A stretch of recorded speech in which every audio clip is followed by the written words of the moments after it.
वैश्विक महामारी कोरोना काल जिस तरह से लंबे समय तक लोगों ने इस कोरोना काल का जुर्माना भुगता, जहां वैश्विक महामारी का प्रकोप आज भी खत्म नहीं हो पाया। नमस्कार, मैं विक्रम आपका स्वागत करता हूं हंगामा टाइम्स न्यूज में। और जिस तरह से हमारी मुहिम है कि कोरोना काल में जिस तरह से सामाजिक संस्थाओं ने, समाज सेवकों ने और उन विभागों ने उन लोगों की मदद की जो कोरोना काल में सड़कों पर पलायन कर रहे थे, चाहे वो प्रवासी मजदूर हो, चाहे वो क्यों ना एक फुटपाथ पे रहने वाला आमजन हो। आज इसी सभी विषय को लेकर हमारे साथ चर्चा पर है समाजवादी पार्टी के महानगर अध्यक्ष लोहिया वाहिनी के राजेंद्र पांडे, जिन्होंने लॉकडाउन और कोरोना काल में उन प्रवासी मजदूरों के लिए सड़कों पर उतरकर मदद की, बिना अपनी जान की परवाह किए बिना। ऐसे कोरोना योद्धाओं को सलाम। और आज खास बातचीत में हम राजेंद्र पांडे से जानेंगे कि आखिर जहां पर सरकारों ने विभागों को एक बजट दिया था, एक मदद करने के लिए सहायता राशि दी थी, वहीं बिना किसी राशि, बिना किसी आर्थिक मदद के आखिर वो सड़कों पर उतरकर किस तरह से उन्होंने आमजन की मदद की और किस तरह का उन्हें सुख का आनंद हुआ। जी धन्यवाद विक्रम भाई, धन्यवाद ST न्यूज़ को कि आपने हमें समय दिया और आपने जगह दी।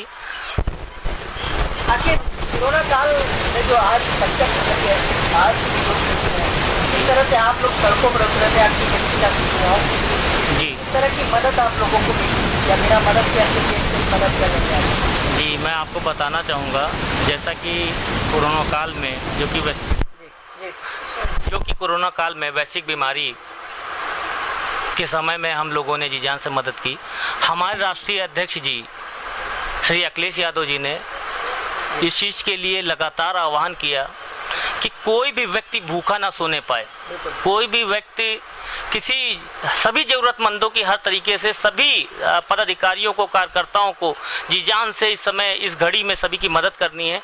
जिसके फलस्वरूप हम सभी कार्यकर्ताओं ने, हम सभी समाजवादी सिपाहियों ने लग के एक जगह पे लोगों को खाना बांटे। जो भूखे प्रवासी मजदूर जो हमारे बीच में पलायन कर रहे थे, भूखे प्यासे, जगह जगह से नंगे पैर, जिनके पैरों में चप्पल नहीं थी, जूते नहीं थे, जिनके हाथों में बच्चे थे, सर पे गठरियाँ थी, खाने को उनके पास कुछ नहीं था, उनको हम लोग जाके अपनी जान की परवाह किए बगैर। क्या लगता है देश में ये जो हालात थे पलायन के, ये जो प्रवासी मजदूर सड़कों पर उतर रहे थे, क्या लगता है सरकार की जो व्यवस्था थी, क्या वो व्यवस्था करने का जो तरीका था वो सही था? आखिर इस तरह से ये किस हद तक सही था कि उन प्रवासी मजदूरों को सड़क पर छोड़ दिया जाए, और जबकि हर परिवहन सुविधा उपलब्ध थी, उसके बाद भी लोगों ने निजी वाहन, कुछ पॉलिटिकल नेताओं ने, कुछ एक्टर्स ने इस तरह की व्यवस्था की, तब जाके वो जो सड़कों पर मजदूर पलायन कर रहे थे उनके लिए साधन की व्यवस्था हुई। क्या इस तरह का पलायन इससे पहले कभी किसी सरकार ने किया? ये सरकार ने जो पलायन का कदम इस कोविड काल में उठाया था, क्या वो किस हद तक सही आप लोगों को लगता है? जी पहली चीज़, इनका कदम बिल्कुल विफल था। इनकी कोई नीति ही नहीं थी। इन्हें जो निर्णायक फैसला लिया, क्योंकि ये अपने हिसाब से जो भी फैसला अपने हिसाब से होता ले लेते हैं, जो कि बिल्कुल गलत था। अगर ये चाहते, इन्होंने अगर मनमानी ना की होती, आपने देखा होगा मध्य प्रदेश का जब चुनाव था कोरोना काल में, तो इन्होंने वो सारी चीज़ें करा ली जो इन्हें करनी थी।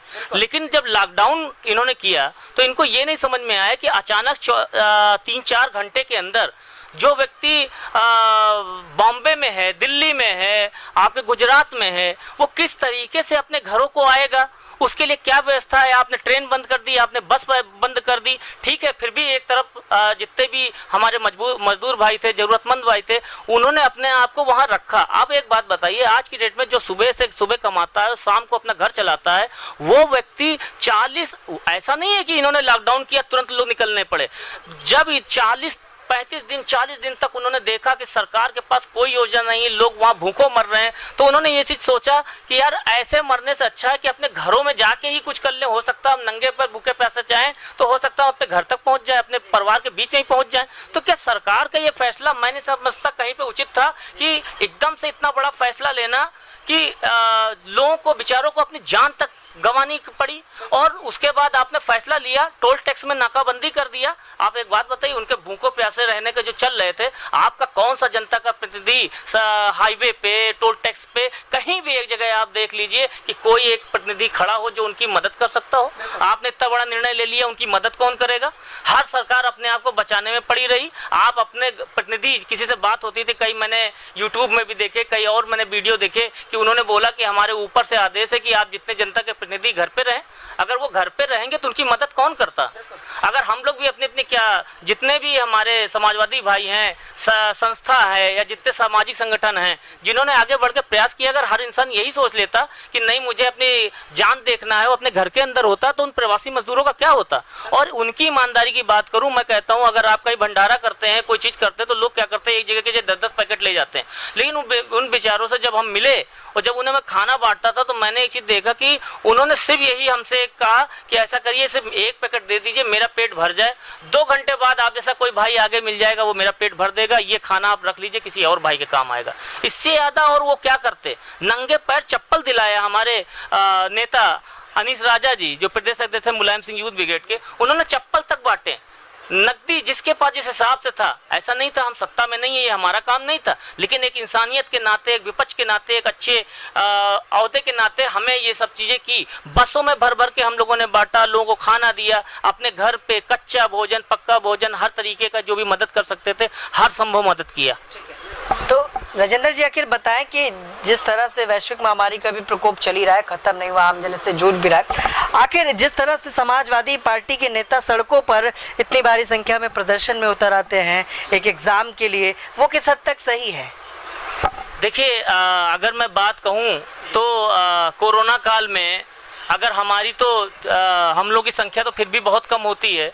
जब सरकार कोई प्रदर्शन करने का मौका नहीं देती है, चारों तरफ से हम लोग को बांध रखा है, मुकदमे लिख दिए जाते हैं। अब अगर विपक्ष में हम हैं तो ये बताइए कि लोगों की जान के साथ खिलवाड़ हो रहा है, ऐसे वक्त पे वो हम देखते हुए आंख में पट्टी कैसे बांध सकते हैं? हम प्रदर्शन कैसे कर सकते हैं? जो मीडिया, बड़े मीडिया के लोग हैं, उन्होंने कुछ लोगों, मैं सबकी बात तो नहीं कहूँगा, आप विक्रम जी जानते होंगे, मैं कुछ लोगों की बात करूँगा, तो वो कितना हमें जगह देते हैं। उन्होंने क्या कोरोना काल में हमारा काम दिखाया? क्या हमने काम नहीं किया क्या कोरोना काल में? कोरोना काल में सिर्फ सत्ता पक्ष ने काम किया। तो इसी तरीके से जो भी इन लोगों का अगर विरोध करना है तो हमें सड़कों पर उतरना पड़ेगा, क्योंकि हमारी आवाज़ सुनने वाला कोई नहीं है। विपक्ष में हमें ऊपर मुकदमे लाद दिए जाते हैं, लाठियां बांध दी जाती है। अब एक बात बताइए, हमें परमिशन कौन देगा? और जब लाखों जिंदगियों का सवाल हो, जो युवा हैं, जो लाखों परीक्षार्थी हैं, अगर सरकार इतने बड़े कदम ऐसे कोरोना काल में, जिन्होंने 2-2 दिन का बंदी रखा, इतना समय करने वाला, आखिर सरकार की क्या मजबूरी है कि इतने बड़े उस स्तर पर इतनी बड़ी परीक्षा कराने का इतना बड़ा गलत फैसला लिया गया? तो इसका विरोध अगर हम नहीं करेंगे, अगर वो पूर्ण बहुमत से है, तो क्या सरकार में कुछ भी करेंगे? वो सरकार ने फिर भी एग्जाम तो करा डाला। देखिए, सत्ता पक्ष में है, वो कुछ भी कर सकते हैं, ठीक है ना। वो तो हमारे पर मुकदमे भी कर देते हैं, वो तो हमें लाठी भी, अगर हम शांतिपूर्ण, आप बताइए एक भी प्रदर्शन बताइए जिनमें हम लोगों ने शांतिपूर्ण तरीके से प्रदर्शन ना किया हो, अपनी बात को ना रखा हो। लेकिन पुलिस ने किस बर्बरतापूर्वक जूते, लात, बाल नोचे, हमारे साथियों को मारा, लोग घायल हो गए, इतनी बुरी तरह मारा। तो क्या ये उचित था? क्या इससे पहले सरकारें नहीं आई थी? इससे पहले प्रदर्शन नहीं होते थे? इससे पहले लोग विरोध नहीं करते थे? तो क्या ये उचित है जनता का? आप अगर मीडिया में कोई भी पोस्ट डाल देते सोशल मीडिया में, तो आपके ऊपर मुकदमा दिया जाता है। आज लोकतांत्रिक देश में आप अपनी एक आम जनमानस अपनी बात नहीं रख सकता। इससे दयनीय स्थिति और इस सरकार में क्या होगी? किस तरह से देखते हैं इस कोरोना काल को और वैश्विक महामारी जो सरकार ने घोषित की है? क्या लगता है कि एक सवाल ये है कि क्या लगता है कि इस वैश्विक महामारी की जो जांच है वो निःशुल्क होनी चाहिए, या उसके लिए जिस तरह से 2500 का एक अमाउंट रखा गया निजी अस्पतालों के लिए, क्या इस जांच को फ्री नहीं करना चाहिए सरकार को? इस पर आप लोगों का क्या रुख है? देखिए, हमारा ये कहना है सरकार को भी आपके माध्यम से कि देखिए सभी लोग इस जांच का इतना बड़ा शुल्क अदायगी नहीं कर सकते, ठीक है। तो इसके लिए कहीं ना कहीं सरकार को इसे फ्री करना चाहिए, जिससे लोग ज़्यादा से ज़्यादा आगे आएँ और अपना टेस्ट कराएं और इन चीज़ों की रिपोर्ट हो सके, सरकार की नज़र में आ सके। क्योंकि इतना बड़ा अमाउंट किसी एक आम आदमी के लिए, जिस तरीके बेरोजगारी का माहौल है, लोग के घर में खाने पीने को नहीं है, ऐसी स्थिति में लोग 2500 रुपये, 3200 रुपये, 4000 का अमाउंट कहाँ से लाएंगे? जिनकी तनख्वाहें 4-4, 5-5 हज़ार है, 50% से ज़्यादा लोग बेरोजगार हैं, जिनके पास रोजगार नहीं है। आखिरी सवाल राजेंद्र जी, आखिर जो समाजवादी पार्टी का आंदोलन या प्रदर्शन रहा है, एक तरह से उग्र प्रदर्शन कहा जाता था हमेशा से, लेकिन इन दिनों जो जिस तरह से अखिलेश यादव के नेतृत्व में जो नई कमेटी बनी, इनके आंदोलन और प्रदर्शन करने के तरीके कुछ अलग, जैसे बेरोजगारी को लेकर हाल ही में आप लोगों ने प्रदर्शन किया थाली बजा के, आखिर किस तरह का वो प्रदर्शन था और सरकार से आखिर क्या कहना चाह रहे थे आप लोग थाली बजाकर? देखिए, सरकार, वर्तमान सरकार जिस रूप में चल रही है, जिस तरीके से चल रही है, उसका जवाब हम भी शांतिपूर्ण तरीके से उन्हीं की भाषा में दे रहे हैं। उन्होंने थाली भिजवाई थी, थाली बजवाई, दिए जलवाए, सारी चीज़ें की, हमने खाली थाली पिटवाई, जो कि ये कहीं ना कहीं संदेश है कि एक आम जनमानस की प्लेट में खाना ही नहीं है, तो आप पहले खाने की व्यवस्था करिए, रोजगार की व्यवस्था करिए। तो हम उनको उन्हीं की भाषा में शांतिपूर्ण तरीके से प्रदर्शन कर रहे हैं। हमारे राष्ट्रीय अध्यक्ष जी का भी कहना है कि जितना इनको हमारे साथ में जुल्म करना हो कर लें, लेकिन हमें अहिंसा के रास्ते पे चल के उसका कहीं भी वो नहीं करना। हम सिर्फ इसका विरोध करेंगे, सरकार की गलत नीतियों का, और आगे जब तक ये सही निर्णय या निर्णायक फैसले इनके नहीं होंगे, हर आम जनमानस की हर नीतियों को, गलत इनकी नीतियों को हम विरोध करेंगे और आगे तक ले जाएंगे। आखिरी सवाल, समाजवादी पार्टी 2022 के चुनाव के लिए कमर कस रही है। बीजेपी के नेताओं का कहना है कि सबका साथ सबका विकास की नीति एजेंडे को लेकर वो जनता के बीच जाने वाले हैं। आखिर समाजवादी पार्टी के एजेंडों की नीतियों को लेकर जनता के बीच में जाएगी 2022 के चुनाव के लिए? देखिए, हमारे राष्ट्रीय अध्यक्ष जी का निर्देश है, हम सभी लोग, सभी जाति धर्मों को समानता के साथ सभी को उनके हक पे रख के और सभी को उनके अधिकार के साथ हम जन जन तक जाएंगे। जो पिछले 3 साल में इन्होंने विकास कार्य में बिल्कुल लोगों को भ्रमित किया है, उसको लोगों तक जागरूक करेंगे। इन्होंने विकास नाम पे, जो विकास के नाम पे राजनीति शुरू की थी, जो आज आके धर्म जाति पे आके टिक गई है। आप बताइए, सिर्फ हिंदू मुस्लिम नहीं, आपको बताऊं कि जातियों में, हर धर्म में इन्होंने मतभेद कर दिया है। आज विकास का तो कहीं मुद्दा ही नहीं है। विकास की मुझे बताइए, जब से सरकार बनी है विकास की कहाँ बात कर रही है? अखिलेश यादव, माननीय अखिलेश यादव जी के किए गए कार्यों का फीता काट काट के पूरा श्रेय ले रही है। और इन सब चीजों को लेके हम जनता तक जाएंगे, माननीय राष्ट्रीय अध्यक्ष जी के विकास कार्यों को उनके सामने रखेंगे और सभी को समानता का अधिकार, सभी जाति धर्मों को एक साथ ले जाने का, जो कि हमारी गंगा जमनी तहजीब के नाम से हमारा देश जाना जाता था, उसी को हमें फिर से एक तरीके से उसको बनाना है। इसी के साथ हम जनता के बीच में जाएंगे। क्या लगता है, जैसा कि रोजगार के लिए प्रदेश सरकार ने कहा था कि रोजगार देंगे, अखिलेश यादव की सरकार ने आखिर रोजगार के लिए ऐसा क्या कदम उठाया था जिसको लेकर आप जनता के बीच में जाएंगे? क्योंकि आखिर आपके हिसाब से एक बेरोजगार युवा के लिए रोजगार देना क्या है? पकौड़े तलना या किस तरह? आखिर क्या रोजगार अखिलेश यादव ने दिया था जिसको जनता के बीच में जाएंगे आप 22 में? जी, क्या जैसा कि माननीय प्रधानमंत्री जी भी कहते हैं कि चाय वाला प्रधानमंत्री बन जाता है, तो बिल्कुल बन जाते हैं, बिल्कुल। ये तो अपने यहाँ लोकतांत्रिक देश है। तो उन्होंने क्या इसी आधार पे लोगों को कहा है कि आप पकौड़े का काम करिए? क्या ये उचित है? लोग MA, BA, BEd, MBA करके इसीलिए इस दिन के लिए आते हैं कि उन्हें पकौड़ा तलना पड़े? क्या इसी तरीके का रोजगार दिया जाता है? क्या विकास के कार्य किए थे अखिलेश यादव जी ने? अखिलेश यादव ने मेट्रो का काम कराया। मेट्रो की देन अखिलेश यादव के, जिसे योगी सरकार ने फीता काट के उसको पुनर्जीवित किया कि वो, अगर दूसरी चीज एकाना एकेडियम स्पोर्ट्स, उन्होंने इतना बड़ा ग्राउंड इंटरनेशनल उन्होंने दिया। जनेश्वर मिश्रा पार्क उन्होंने दिया, ठीक है। बेजगारी भत्ता उन्होंने दिया। छात्रों को लैपटॉप, सारी चीजें उन्होंने उपलब्ध कराई। पढ़ाई लिखाई पे उन्होंने विशेष ध्यान दिया। कभी गांव में भ्रमण करते आप गए हैं, जब आप लोग इस समय लोगों से मिलते भी हैं, तो क्या वो उस लैपटॉप पे कोई युवक युवती काम करते हुए दिखा अपनी दुकान में या कहीं पर भी? बिल्कुल, वो लैपटॉप आज भी चलता है। आज भी लोग लैपटॉप पे मैंने देखा है। आज ये स्थिति आ गई है कि मुझे बहुत खुशी होती है। अभी मैं जल्दी किसी जगह पे गया था तो आज बेरोजगारी इस चरम सीमा पे हो गई है कि लोगों ने जो माननीय अखिलेश राष्ट्रीय अध्यक्ष जी द्वारा जो लैपटॉप बांटे गए थे, आज उस पर वो कमर्शियल काम कर रहे हैं, रोजगार कर रहे हैं। अब इससे अच्छी बात क्या हो गई कि राष्ट्रीय अध्यक्ष जी द्वारा दिए गए लैपटॉप पे काम हो रहा है, जो कि ये काम तो इनका था। तो वो कहीं ना कहीं लोगों को रोजगार देने का ही काम कर रहा, छात्रों की पढ़ाई हो रही। जनता को कोई कुछ बताना चाहेंगे 2022 के लिए अपनी नीतियों के बारे में, उस कोरोना काल के बारे में कुछ जागरूक करना चाहेंगे? जी, जनता को मैं सिर्फ यही निवेदन करना चाहता हूं कि आप इस योगी सरकार में, बीजेपी सरकार के भ्रम में ना आए। जाति धर्म की राजनीति के उसमें ना पड़े। आपका मुद्दा सिर्फ विकास होना चाहिए, क्योंकि इससे जाति धर्म के मुद्दे से सिर्फ सांप्रदायिक माहौल खराब हो रहा है और ये बीजेपी का सिर्फ काम है कि माहौल खराब करके राजनीति करना। हम सभी को, सभी युवाओं को, सभी जरूरतमंदों की इस कोरोना काल में बहुत ज़रूरत है। हम बढ़ चढ़ के हिस्सा लें, उसमें लोगों की मदद करें और 2022 में किसी भी तरह से हमें अपना विकास कार्यों को ध्यान में रख के योगी सरकार की, जो कि ध्वस्त कानून व्यवस्था, स्वास्थ्य व्यवस्था जिनकी ध्वस्त है, इन्हें हटा के अपने माननीय अखिलेश यादव जी की मजबूती के साथ सरकार बनानी है, जिसमें आप सभी लोगों का बहुत सहयोग की बहुत आवश्यकता है। ठीक है, जैसा कि आपको बताया कि किस तरह समाजवादी पार्टी के नेता लगातार सड़कों पर उन लोगों को जरूरतमंदों की मदद कर रहे हैं, लेकिन आपको बता दें कि क्रिकेट का सपना, या यूं कहें हर युवा युवती एक सपना लेकर पैदा होते हैं और एक सपने को पूरा करने का प्रयास करते हैं। वहीं क्रिकेट प्रेमियों की बात करें तो समाजवादी पार्टी के महानगर कमेटी द्वारा एक ये क्रिकेट टैलेंट सर्च भी चलाया जा रहा है, जिसको महानगर अध्यक्ष और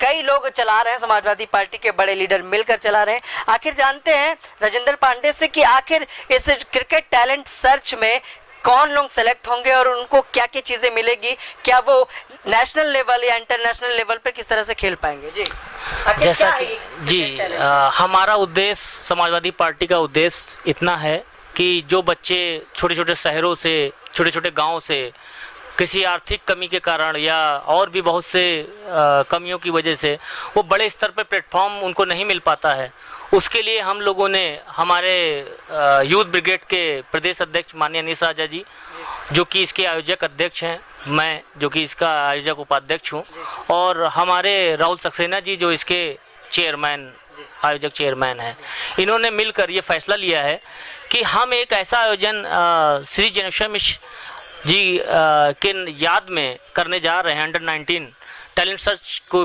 वो ला रहे हैं, जिसके माध्यम से सभी जिलों में हम जो भी रणजी खेले हुए हैं, स्टेट खेले हुए हैं, उनके द्वारा ट्रायल लिया जाएगा, सैकड़ों बच्चों का ट्रायल लिया जाएगा और उन बच्चों में से जो सेलेक्ट होंगे उनसे हम 8 से 10 टीमें बनाएंगे और टीमें बनाने के बाद सबसे बड़ी बात यह है कि उसकी कोई फीस नहीं होगी, कोई सदस्यता शुल्क नहीं होगा किसी तरीके का। यहाँ तक कि हम लोगों ने सोचा है, बाकी देखिए बहुत बड़ा हम विपक्ष में हैं, क्योंकि हमें बहुत बड़ी बात मैं बोल रहा हूँ कि वहाँ उनको रहने खाने की तक, जो बाहर जगह से आएंगे, जो बाहर राज्यों से या बाहर जिलों से आएंगे, उनको रहने खाने की व्यवस्था, ड्रेस की व्यवस्था, खेलने का हर इंतजाम हम करके देंगे। इसके साथ साथ हम उन्हें, अगर जो भी विनर होगा, विनर के लिए अभी शुरुआती स्टेज पे हमने 50,000 रुपए का विनर वो रखा है, उसके बाद जो कि हम इसे सोच रहे हैं 1,51,000 कर देंगे और 12 किट बैग, ठीक है, 12 किट बैग और 12 साइकिल, ठीक है, और बहुत सारे पुरस्कार। हम इसको जैसे जैसे हमारी स्थिति होगी हम उसको आगे बढ़ाएंगे और सभी बच्चों को एक प्लेटफॉर्म देंगे। प्रोफेशनल मैच जिसे कहते हैं, मैच होगा जिसके माध्यम से बच्चों में खेल के प्रति मनोबल उनका बढ़ेगा और आने वाले वक्त में अगर वो बच्चे अच्छे वो आ जाते हैं, अच्छी प्रतिभा दिखा पाते हैं, तो उनको आगे भी हम पूरी कोशिश करेंगे कि जिस तरीके से उनको आगे बढ़ा सकते हैं, अच्छे बच्चों को मौका दिया जाएगा। और हमारे माननीय रसेद जी जो कि खेल को बहुत प्रोत्साहित करते हैं, बढ़ावा देते हैं, और उनके ही मार्गदर्शन पे हम लोग चल के इसको बड़े स्तर पर ले जाएंगे और खिलाड़ियों को मौका देंगे। ठीक है, तो जैसा कि आपने देखा कि cricket talent search Samajwadi party के नेताओं द्वारा चलाया जा रहा है और अगर सत्ता में आते हैं तो इसको भी आगे बढ़ाने का और नेशनल इंटरनेशनल लेवल पे खेलने का मौका उन युवक युवतियों को मिलेगा जो भी इस पूरे कार्यक्रम में शामिल होगा और अपनी प्रतिभा को दिखा पाए। तो ये थे आज हमारे साथ समाजवादी पार्टी जिला महानगर के अध्यक्ष लोहिया वाहनी के राजेंद्र पांडे, जिन्होंने बताया कि कोरोना काल में जिस तरह से समाजवादी पार्टी के नेताओं ने एक महत्वपूर्ण भूमिका निभाई, बिना अपनी जान की परवाह करते हुए इन्होंने उन प्रवासी मजदूर, उन जरूरतमंद लोगों की मदद की। लेकिन सवाल ये है कि आखिर इस वैश्विक महामारी के प्रकोप जो बढ़ता जा रहा है, इस पर जिस तरह से वैक्सीन लाने की बात थी, सरकार ने कई तरह के कदम उठाने की बात कही थी, लेकिन अभी तक कोई भी कदम नहीं दिख रहा है। लेकिन आखिर हालात बद से बदतर होते जा रहे हैं, जहां लोगों के लिए खाने पीने के लाले लगे हुए हैं, और वहीं कोरोना की जांच की बात की जाए तो निजी अस्पतालों का शोषण चरम पर है, जहां कोरोना की जांच कभी नेगेटिव कभी पॉजिटिव, जिस तरह का गोरख धंधा हर एक व्यक्ति इस समय अपनी बातों में हमें बता रहा है। लेकिन आज समाजवादी पार्टी के नेता सर ने बात करके जाना कि आखिर विकास के किन एजेंडों को, किन नीतियों को लेकर समाजवादी पार्टी 22 के चुनाव में चुनाव लड़ेगी, और आखिर किस तरह से युवाओं का नेतृत्व समाजवादी पार्टी करेगी।